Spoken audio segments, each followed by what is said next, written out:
Bom dia, boa tarde ou boa noite, a depender do tempo no qual você escolheu ouvir este podcast. Hoje nós estamos começando um quadro novo chamado Sua História na Escola e nós temos aqui algumas convidadas para falar sobre suas experiências em ensino de história na escola, que é a Vitória Renzel, Rafaela Mai, e temos também aqui nosso coordenador técnico do podcast, que é o Patrick Colvar. Gente, sejam muito bem-vindos e bem-vindas. E eu vou fazer já a primeira pergunta para vocês, e aí vocês podem se apresentar e, enfim, e falar a respeito de vocês.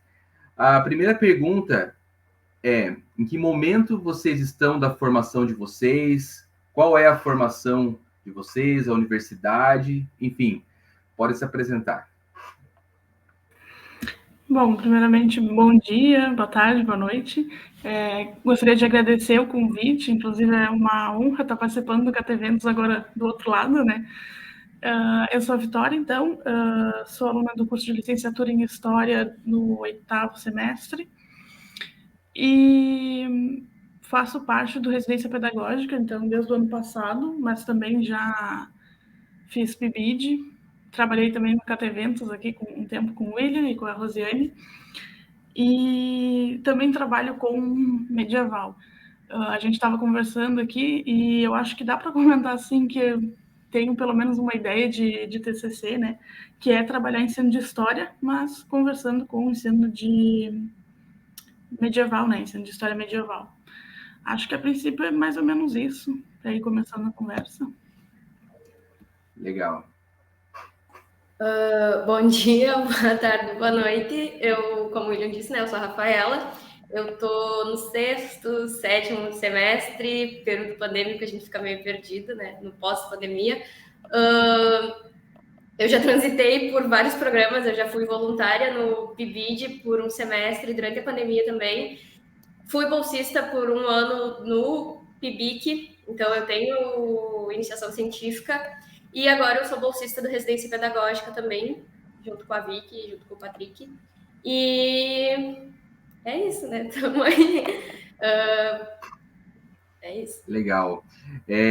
Antes de eu passar aqui para o Patrick fazer a próxima questão, a Vitória lembrou de uma coisa importante, né? A Vitória trabalhou também no podcast aqui, no momento em que a gente não tinha outras pessoas envolvidas, a não ser eu e a professora Rosiane, né? Eu acho que boa parte do trabalho que o Patrick tem feito hoje foi porque a Vitória começou, né, explorou, né, esse processo, como que monta as rotinas.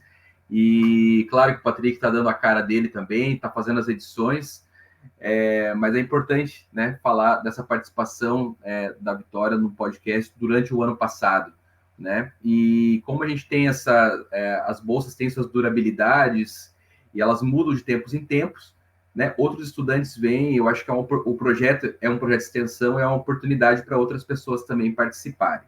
Então, bem lembrado, Vitória, tá? Eu acho que e é por isso que eu fiz o convite para você, para ser a primeira a inaugurar esse quadro, tá? Então, tem muito a ver com isso, tá?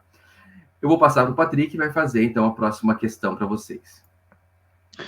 Bom dia, garotas, tudo bem? Primeira pergunta que eu queria fazer para vocês é que vocês falem um pouco sobre a importância desses programas que vocês participaram, como o PIBID, o RP, que estão participando agora, e o PIBIC, que a Rafaela participou também. Bom, sobre a importância, eu vou falar no caso do PIBID e do Residência, que são os que eu participei, né? Mas o PIBID, começando por ele, foi uma experiência completamente diferente, porque foi primeiro programa, projeto assim que eu participei enquanto graduanda, né? Eu ainda não tinha, fora 2 grupos de estudo, eu não tinha participado de mais nada. E foi isso, foi durante a pandemia. Então, toda aquela expectativa de ter o primeiro contato com sala de aula, enfim, foi um pouco frustrada, né? Mas, obviamente, a gente já entrou sabendo que isso não aconteceria, porque o programa, inclusive, começou em outubro de 2020, né? E a gente só foi ter uma única experiência em sala de aula, presencialmente, assim, no último mês, assim, no último dia, basicamente, do PIBID, né? mas ainda assim foi uma experiência bem interessante. Acho que também por conta do tema que a gente foi tratar com eles e tal, que na época era nazismo, né, com toda aquela treta do monarca. Então, foi bem bacana. Mas ao longo do projeto, assim, a minha experiência pessoal, pelo menos, ela foi complicada em diversos momentos, afinal, pandemia, né? Eu acho que estava todo mundo meio... Estava difícil para todo mundo, mas eu até estava pensando, antes da gente começar aqui, que talvez o que mais ficou do do PIBID foi as proximidades com colegas que eu consegui fazer. Porque no PIBID tinha a participação de alguns veteranos meus, e foi através dele que eu me aproximei de um amigo, um colega, que me ensinou a ser acadêmica, vamos dizer assim, sabe? A minha experiência acadêmica antes do PIBID e depois é completamente diferente, porque eu passei a me envolver muito mais nos programas, nos laboratórios, enfim, todos esses espaços que a universidade e o curso nos proporcionam, né? Justamente porque foi no PIBID que eu fui entendendo a importância da gente se envolver efetivamente na academia, né, de não só fazer as disciplinas ali, porque nesses espaços do residência e do PIBID, eu acredito que a gente consiga ter uma dimensão mais clara, talvez, do que é a nossa profissão, porque eles nos dão a oportunidade da gente participar, aliás, ir para esses espaços antes dos estágios, né? E porque no nosso curso, por exemplo, de licenciatura aqui na UFPEL, os estágios são do 6º semestre para frente, eu acredito, então não lembro. E então a gente acaba indo para a sala de aula e tendo contato com o que vai ser a nossa profissão meio que tarde no curso, né? E como o PIBID é um programa destinado para alunos que ainda não têm 50%, ou aliás, que tem até 50% da carga do curso feita, a gente consegue ter esse contato um pouco antes, né? Eu acho que agora, com a reforma do currículo, o pessoal vai um pouquinho mais cedo para a sala de aula, mas eu sou do currículo antigo, então se fosse pelo meu currículo, eu só iria já no final do curso, né? Então, apesar de no PIBID a gente ter tido toda essa experiência através do remoto, ainda assim foi bem interessante, foi enriquecedora, e principalmente por essa questão de, para além do que o PIBID já se propunha, eu fui aprender a ser acadêmica efetivamente. No residência, aliás, só comentando mais uma coisa sobre o PIBID, que eu acho que é a gente ter feito ele durante a pandemia também nos deu essa experiência a mais, que também os professores já estavam vivendo, né? Que é essa adversidade que foi, de tipo, ninguém esperava que isso fosse acontecer, todo mundo foi tendo que se adaptar ao que estava acontecendo, inventar formas de fazer a coisa funcionar. Então, nesse sentido também foi bem interessante, foi cansativo, mas enlouquecedor em vários momentos, mas ainda assim foi uma experiência interessante. E aí no residência é isso, a gente está finalizando o primeiro módulo e começando a ter mais contato com as turmas, porque o residência iniciou em novembro, então o período de final de ano ficou complicado da gente fazer as observações, as turmas já estavam saindo de férias, e enfim, então agora é que a gente está conseguindo ter um contato mais próximo com os alunos e está sendo bem interessante, inclusive as próprias discussões teóricas que a gente tem feito na residência nesse último semestre têm sido, assim, não tem nem uma palavra, na verdade, para definir, porque tem sido bem interessante mesmo, porque a professora Elisiane, que é aqui do Lé também, né, ela nos colocou para discutir, né, nos propôs as discussões a respeito de práticas de leitura, que a Rafa vai comentar um pouquinho mais adiante depois, né, mas essa experiência, de discutir práticas de leitura considerando toda essas dificuldades que os alunos estão vindo desse período pós-pandemia, né, Está sendo bem interessante, as discussões elas se conectam de uma maneira, elas vão evoluindo de uma maneira que faz muito sentido para a gente e que nos auxilia muito nessa ida efetivamente para a escola, para trabalhar com eles, para pensar as nossas atividades, enfim. Então, eu acho que das minhas experiências com PIB de RP é mais ou menos por aí. Legal. Rafaela? Bom, então, a Vicky, sobre o PIBID, né, ela tem muito mais experiência do que eu, mas, para mim, o que eu vejo, tanto com o PIBID quanto com o PIBIC, porque eu fui bolsista da iniciação científica durante a pandemia, então eu acho que foi essa questão das adaptações, né, porque era um programa que te propõe a ir para dentro da sala de aula, como a Vicky falou, né, logo no início do curso, então antes dos estágios e tal. E eu acho que, para mim, pelo menos, foi muito mais um espaço assim, de discussão, né? Tipo, tu vê ali as professoras, as preceptoras, elas falando das experiências delas e falando de que forma elas estavam conseguindo trabalhar nesse contexto, né? E é isso, eu acho que foi mais essa questão tipo, das discussões mesmo, né? Um espaço de discussões para te preparar para aquilo que tu vai ver em sala de aula. E também naquele momento, eu acho que, se não me engano, foi finalzinho de 2020, início de 2021, que eu fui voluntária, né? Não se sabia quanto tempo aquele contexto ia seguir, né? Porque as estavam sendo online, os alunos tinham muita dificuldade de acesso às atividades, então é isso. E o residência pedagógica, eu acho que agora, assim, voltando para o presencial e tendo contato realmente com a sala de aula é completamente diferente. Porque além dos espaços de discussões que a Vicky já falou que nós temos, né? Tu vê a carência que esse contexto deixou, né? E aí tu ter esse contato com a sala de aula, no meu caso, eu acho que o Davi também é o primeiro contato com turmas, assim, tipo, de pegar, porque nenhuma de nós duas fizemos estágio ainda, mas é difícil, é desafiador, mas também é muito necessário, né? Porque o que mais a gente escuta é o pessoal que já é formado há muito mais tempo dizer, tipo, né, na minha época não tinha esse tipo de programa, né? E como faz falta, porque tu entrar ali enquanto tu ainda tá te formando e tu passar por essa experiência e tu ter espaço de discussões, né? É muito importante, além daqueles obrigatórios, que no caso são os estágios, né? É isso. Eu acho que vocês pontuaram muito bem a importância desses programas.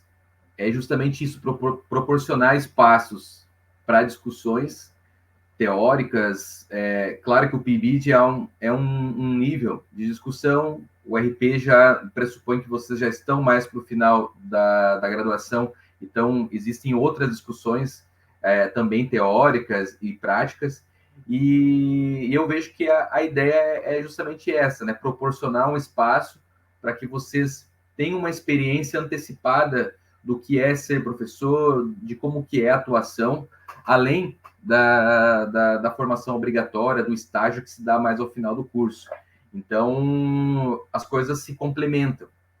E, assim, tem muitos estudantes que, de fato, não têm esse interesse na participação nesses programas, mas a gente percebe a questão qualitativa de quem participa, como que se envolve, né, de uma maneira mais profunda com as práticas. Eu acho que vocês ressaltaram, assim, muito bem. Eu vou passar para a próxima questão, que é o tema central da nossa conversa, e foi o que motivou esse convite, na verdade. Vocês desenvolveram uma prática, estão desenvolvendo uma prática e observação e uma prática com a educação inclusiva aqui na cidade de Pelotas. E vocês apresentaram recentemente um trabalho nas jornadas de ensino de história e educação que teve aqui da AMPU, que teve aqui na cidade de Pelotas. E aí eu queria que vocês comentassem como têm sido essas experiências, as observações a partir do programa RP. Fiquem bem à vontade para falar dos desafios, das experiências, das dificuldades. Tá? Pode ficar à vontade. Eu acho que eu só quero comentar uma outra coisinha sobre a importância do PIBID e do residência, que é essa... Vocês que estavam comentando sobre essa...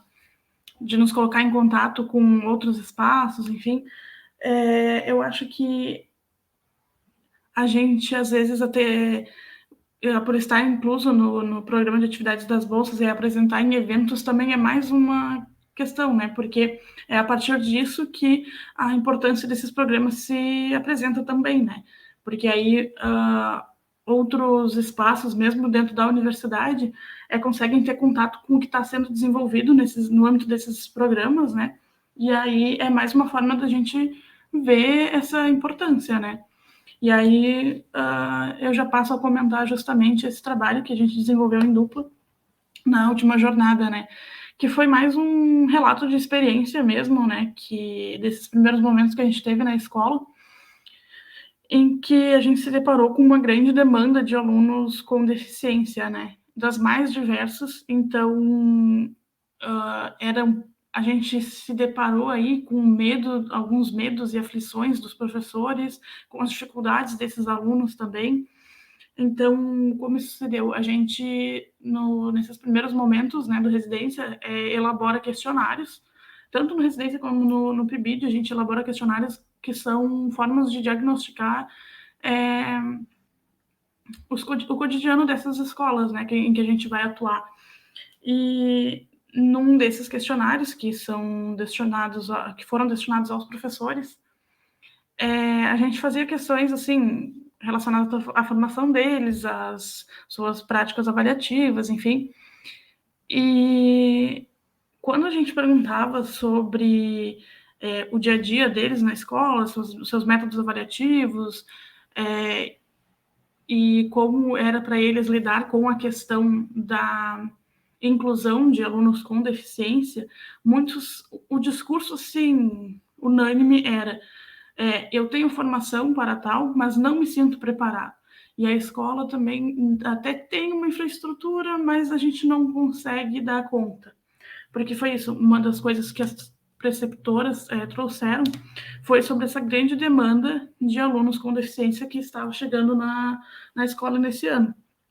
Então, a gente olhou mais atentamente para isso, que até nem tinha como fazer vista grossa, porque era isso, todos os professores falavam sobre suas aflições, seus medos e esse sentimento de incapacidade de lidar com esses alunos mesmo, né?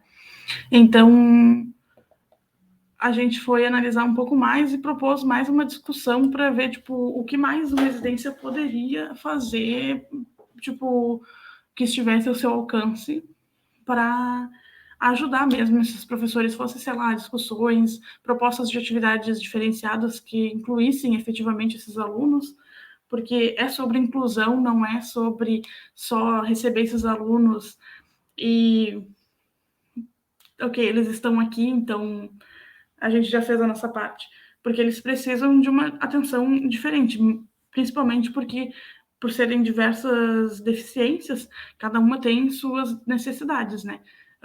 Então, não dá para tratar como se fosse tudo igual.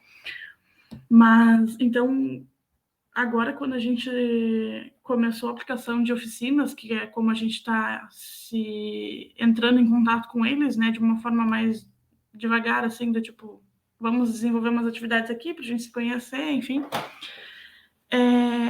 A gente ainda acaba não tendo muitos resultados para comentar, porque a princípio a gente fez só uma aula expositiva, né? Mas foi isso, teve uma menina que comentou que a forma como a gente vinha apresentando o conteúdo, que tanto eu quanto a Rafa, a gente gosta bastante de usar imagens, porque eu levo em consideração, às vezes, também o meu processo de aprendizagem. Eu gosto muito de imagem, às vezes, porque história tem muito texto, né? Então, às vezes, uma imagem realmente vai auxiliar. E aí essa menina comentou com nós no intervalo sobre como ela estava conseguindo aprender muito mais, né, por conta de imagens e da dinâmica das aulas. Então, eu acho que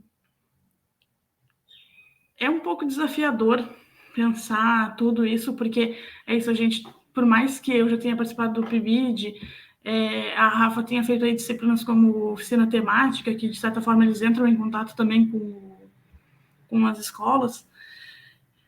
Eu penso no comentário de uma das professoras, de preceptoras, que não tem teoria que te prepare para lidar com alunos com deficiência. Tu só aprende na prática, e isso é um discurso unânime entre pessoas que trabalham com educação inclusiva, né? Mas a gente tem tido esse olhar atento para esses alunos, porque é isso, as salas, elas contam com pelo menos uns 2, 3 alunos com deficiência, né? E aí cada um deles tem alguma coisa, porque, por exemplo, um consegue, sei lá, ler e consegue fazer as atividades sozinho, o outro vai precisar do monitor ali junto, e outros não vão conseguir desenvolver nada, né, do que é esperado pela maioria dos professores. Então, a gente tem estudado agora, quando a gente está tendo esse contato mais próximo com eles, formas de realmente incluí-los, né, nesse processo. Não sei se a Rafa quer comentar mais alguma coisa que eu deixei passar. Legal, pode comentar, Rafa. Bom, a Vicky, ela já falou, acho que desenrolou bem, mas é isso, né? Agora, a Vicky já tinha falado que teve a atualização do currículo no ano em que eu entrei, então eu peguei currículo novo, e o currículo, ele se propõe, né, a discutir a educação inclusiva, e foi a partir dessa disciplina também que eu fiz no semestre passado, que a gente pensou, a partir das observações também, que enquanto eu estava tendo essa disciplina, eu estava no processo ali, né, das observações, tu vê, é realmente uma grande demanda, e tu vê esse medo, essa insegurança dos professores que já estão ali, tem uma carreira consolidada, né, estão ali às vezes mais de 20 anos, e é um medo, mas é uma realidade que tu não pode simplesmente ignorar, e é um discurso que tu vê muito forte. Então, para nós também ter essa preocupação que não partiu só de mim e da Vicky, mas também de outras colegas do Residência, né, que também observaram em outras escolas esse problema, tu poder ter um espaço para te pensar essas práticas e para te incluir efetivamente esses alunos, porque não querendo nos colocar em uma saia justa, mas tu vê que na prática o discurso é um, mas a prática é outra completamente diferente, e realmente é uma dificuldade, mas até que ponto tu leva essa dificuldade para uma questão que tu ignora, sabe? Não sei se eu me fiz entender, mas é isso. Então, é aquela coisa de vamos incluir, mas tu enquanto estagiária, não precisa ter essa dificuldade. Mas como é que eu não vou me preocupar com essa dificuldade, sendo que é a minha futura carreira, sabe? E que eu vou me deparar com isso. Então, por exemplo, na hora de pensar atividades para os alunos, para a turma, falarem, mas tu deixa que esses aqui eu me preocupo depois.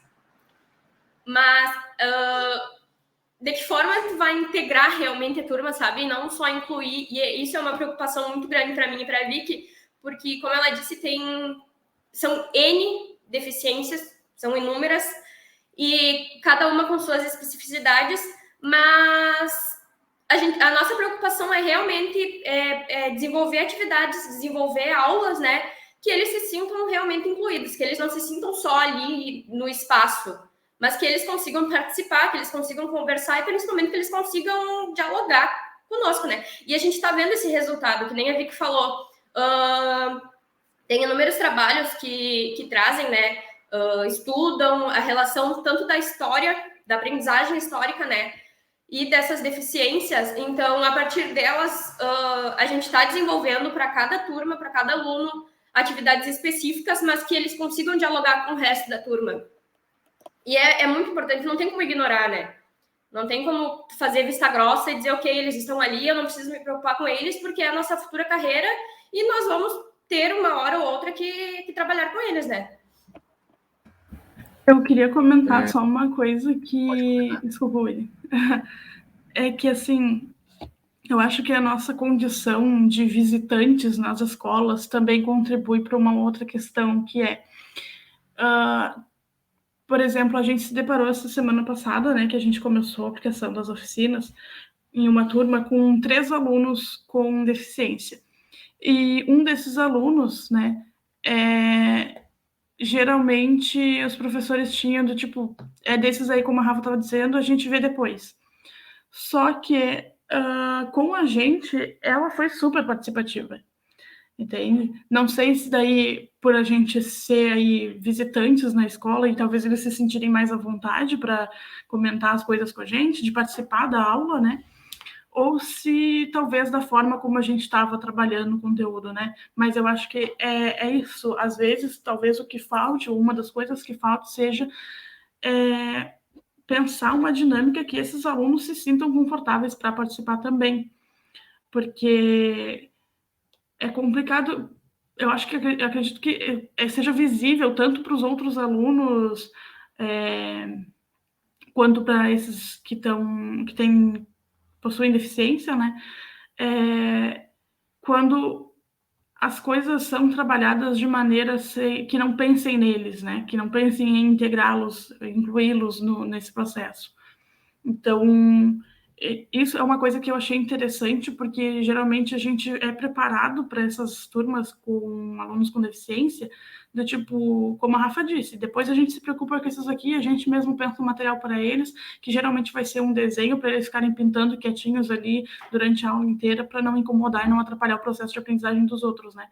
Mas quando a gente chega lá, às vezes é completamente diferente, porque eles também têm curiosidade, eles também têm vontade de participar, de contribuir. Então, é isso, é necessário um olhar mais atento para a forma como esses alunos são incluídos e integrados no processo, né? E a gente, obviamente, não fala dessas questões, dessas dificuldades, desconsiderando a sobrecarga toda que os professores da rede básica de ensino possuem, né? Porque a gente entende que, às vezes, por mais especialização que eles possam fazer, não vai ser o suficiente, porque, como uma delas comentou, né, uma das preceptoras comentou, são coisas que só na prática que a gente vai aprender, mas é isso, às vezes é difícil para eles, para os professores, né, buscar essa mínima preparo teórico por conta da sobrecarga de trabalho mesmo, né, das várias horas, enfim. Mas ainda assim é importante fazer essas pontes, né, a escola, a universidade, em que a gente possa pensar todo mundo junto umas novas formas de trabalhar, né, sem também sobrecarregar ninguém. Eu acho que vocês tocaram nos pontos assim essenciais. Já passo para a Rafaela também, que pediu ali a palavra. Eu acho que foi importante, Vitória, pontuar isso. As escolas têm suas dificuldades, tem a questão da sobrecarga de trabalho mesmo. Talvez não seja nem assim por falta, por motivação, por falta de vontade, mas por conta da gigantesca demanda que existe. E também as escolas e o Estado não provê, por exemplo, uma pessoa que é responsável por fazer esse acompanhamento, que é obrigatório por lei, né, que as escolas tenham. Então, existe, mas não supre todas as demandas, né, em todas as salas de aula. Então, acho que é bem pontuado, né, o trabalho e a experiência de vocês é justamente proporcionar esses momentos, fazer essas pontes e contribuir também, porque o trabalho do RP é uma contribuição para a escola, para aquele momento, e ao mesmo tempo é um investimento na formação de vocês, né? Eu acho que foi bem pontuado. Rafaela, pode falar, né? Não, é justamente sobre isso que eu ia falar também, né? Tem professores que são destinados ao acompanhamento desses alunos, mas não é muita demanda para pouco professor, né? E é justamente isso, eles também têm as dificuldades deles, porque às vezes são 3 alunos por turma e tem um professor auxiliar. Então, e além disso, né, que tendo o residência como esse espaço para discutir, que é uma preocupação não só nossa, como eu disse antes, né, não só nossa, como de outras colegas do programa, tu pensar atividades que incluam realmente, que eles se sintam incluídos, e tu vê que tá dando, fugiu a palavra agora, mas tipo, o sentimento de que tu vê que tá dando certo, sabe? Porque as crianças, elas estão participando, elas tentam, claro, elas têm as dificuldades delas,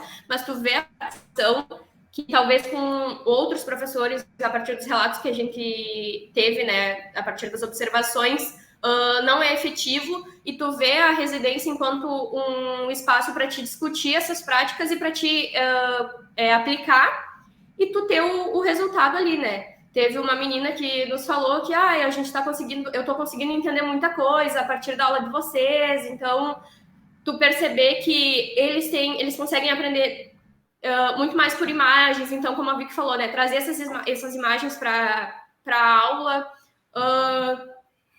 os textos ali, que é uma característica das aulas de história, né, não tem muito como fugir, mas tu ilustrar direitinho ali, mostrar de uma forma que traga eles realmente, que eles consigam participar, né, não deixar eles avulsos, ou então, que nem a Vicky falou, ele leva um desenho que eles ficam pintando, mas ao mesmo tempo que eles estão pintando, tu vê que eles estão interessados em participar da aula, né, em dialogar com a gente.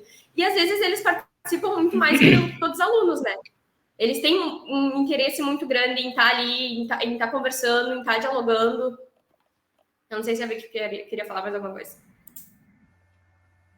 Não, eu acho que eu ativei o microfone sem querer, mas aproveitando que tu me passou a palavra, eu acho interessante isso, né? Porque a gente tinha, por exemplo, alunos que, justamente por conta desse pós-pandemia, né, não eram alfabetizados, e quando a gente entrega esse texto de apoio, né, que a gente tinha para o nosso conteúdo, e faz aquela dinâmica básica do tipo, alguém quer ler junto, ou quer começar a leitura, ela fala para a gente, eu não sei ler, mas eu gostaria de participar. Então, é isso, né? Isso que a Rafa vem falando, de pensar formas que eles possam trabalhar junto, e é aí que aparece justamente o que a Rafa também estava falando sobre o interesse deles de participar, apesar de estarem ali já com uma atividade pensada, entre muitas aspas, para eles, mas que é isso, pintar um desenho que tenha a ver com o conteúdo que a gente está trabalhando com os outros, né? Não é o suficiente, né? Porque eles também têm capacidade de contribuir, de participar, enfim. Mas muito interessante mesmo. Eu acho que toda essa reflexão de vocês evidencia como que a sala de aula ela é plural, né? Ela existe múltiplas dimensões em sala de aula que muitas vezes a gente mesmo não tem essa ciência, né, de tantas dimensões que existem na sala de aula. Mas muito interessante todas essas reflexões que vocês estão trazendo. Então, já para a gente ir encaminhando aqui para a reta final do nosso bate-papo, eu vou passar para o Patrick, tá? Que ele tem uma questão também para a Rafaela. Tá? A Rafaela, ela tinha comentado um pouco, quando ela falava um pouco sobre a experiência no PIBID, que foi desafiadora, e um pouco sobre o RP, essa questão de como o que norteou o trabalho de vocês. Mas eu queria que tu explorasse um pouco mais como é que está sendo esse primeiro contato com a sala de aula pós-pandemia. Bom, eu acho que nem a gente já estava conversando, né? Tu vê num primeiro momento, assim, as dificuldades de antes e as dificuldades do pós, né?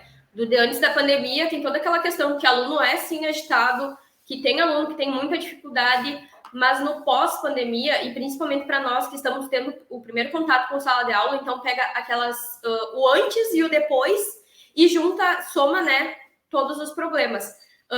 É muito desafiador, porque tu vê por meio das discussões, né, que os alunos, então, principalmente, nós estamos numa turma de 7º ano. Então, ano passado, essa turma era 6º, e a gente já estava observando elas desde o ano passado, né, desde o início do programa, e eles pularam, teoricamente, né, do 3º ano direto para o 6º ano. Então, muitos deles não estão realmente alfabetizados, né? Isso é um problema geral, assim. não só deles, como em outras etapas, né, em outras séries, em outros anos. E tu pensar assim, tu tá tendo um primeiro contato com sala de aula, tem as dificuldades que já são consolidadas, né, que já são da escola mesmo, da própria instituição, e tu pegar problemáticas que surgiram no pós, né, a partir desse contexto pandêmico. A não alfabetização, eles são extremamente agitados, assim, e isso é um reflexo desses 2-3 anos, né, de pandemia, que a rotina foi completamente afetada. Então, tu pegar uma criança lá do terceiro ano, que tinha 8, 9 anos, e aí agora com 12, eles são muito infantis ainda. Isso é um reflexo da pandemia, né, desse contexto de isolamento social. Então, eles não tinham essa vivência, né, essa convivência. Deixa eu ver o que mais. Eu acho que é basicamente isso, né? E elas se refletem em sala de aula, e para nós, eu acho que acentua, assim, essa dificuldade desse primeiro contato.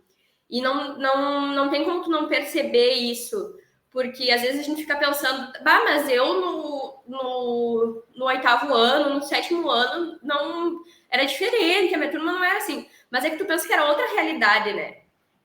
Os alunos realmente eles não sabem ler, eles têm muita dificuldade em ler, eles têm muita dificuldade em dialogar com o professor. Vai dar muito da prática também, mas tu vê que é um reflexo da pandemia, porque é um discurso geral, né? Então, é isso. Tá sendo desafiador, mas ao mesmo tempo é muito importante, assim, porque tu vai ver que é um problema que ele tem que ser solucionado, ainda mais com essas reformas e tal, mas a gente tá ali, a gente tá disposto, sabe, a trabalhar, a gente tá disposto a enfrentar essas coisas, e tu ter esse contato a partir do residência, né, é muito desafiador, mas é muito legal também. Bem interessante. Eu acho que essa questão da pandemia ainda, esses reflexos ainda vão se manter por um bom tempo ainda, e os professores dessa geração que pegaram esse período ainda terão muito trabalho, principalmente nessa questão da alfabetização, a questão da leitura, interpretação. Eu acho que é um dos grandes desafios, assim, né? Bom, gente, a gente está chegando aqui ao final, né, das nossas conversas, das nossas reflexões. Quero agradecer vocês pela disponibilidade e pelo tempo.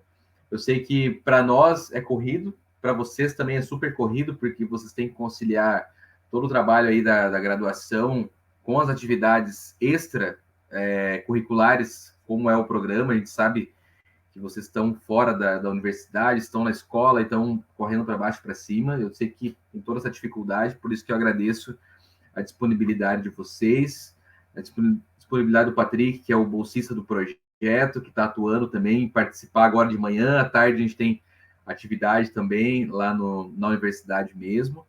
E eu quero passar a palavra para vocês, para as considerações finais, enfim, tá? Pela nossa ordem aqui, né? Passo para a Vitória, então. Bom, é isso, agradecer o convite, né, e como eu falei lá no começo, é uma honra participar agora do outro lado, né, como convidada. Agradecer também o reconhecimento pelo trabalho desenvolvido ano passado, que assim como residência, como PIBID, como os outros projetos que eu já participei, foi bastante importante, porque foi isso, eu tive a oportunidade de apresentar minha primeira CIEP através do Cateventos, entrei mais ainda, me aproximei mais ainda, né, das discussões a respeito de história pública, que é um tema que me é comum, assim, na maioria das atividades que eu desenvolvo, né, e é isso, me coloco à disposição aí para futuras parcerias de novo, e mais uma vez, muito obrigada. Legal. Rafaela? É isso, né? Agradecer também pelo convite, e eu acho que dá essa oportunidade para nós, para divulgar, né, a residência, ela traz esse interesse talvez maior, né, crescente por outros estudantes da graduação. Então, é isso. Obrigada pelo espaço, obrigada pela oportunidade de fala, e que isso seja realmente um incentivo, né, para cada vez mais os graduandos, licenciandos principalmente, né, nesse caso, procurarem esses programas, porque realmente é desafiador, mas é muito importante, é muito legal, é muito bom mesmo ter esse contato com os alunos antes dos estágios obrigatórios, né? E, então é isso. Obrigada. Eu agradeço. E eu passo para o Patrick também. Patrick, obrigado aí pela presença. Eu queria agradecer às gurias também mais uma vez pela participação. Eu e a Rafaela entramos no mesmo ano, em 2020, e eu fico muito feliz em ser colega da maioria das cadeiras junto com ela, nos programas que a gente participou. Essa vivência está sendo muito boa. A Vic também, a gente foi colega no PIBID e também algumas cadeiras, e agora no RP de novo. Eu fico muito feliz que vocês estão participando dos projetos, estão se divertindo. É difícil, eu também entendo, mas estão tirando o melhor disso. Acho que era isso. Com certeza, gente. Muito obrigado mais uma vez, e para todos que estão assistindo, que estão ouvindo, o episódio vai ficar disponível pelo YouTube e vai ficar disponível também no Spotify, no Amazon e outros tocadores aí nas plataformas digitais. Então tenham todos aí um bom dia, uma boa tarde ou boa noite, e nos vemos aí para frente. Tchau, gente. Até mais.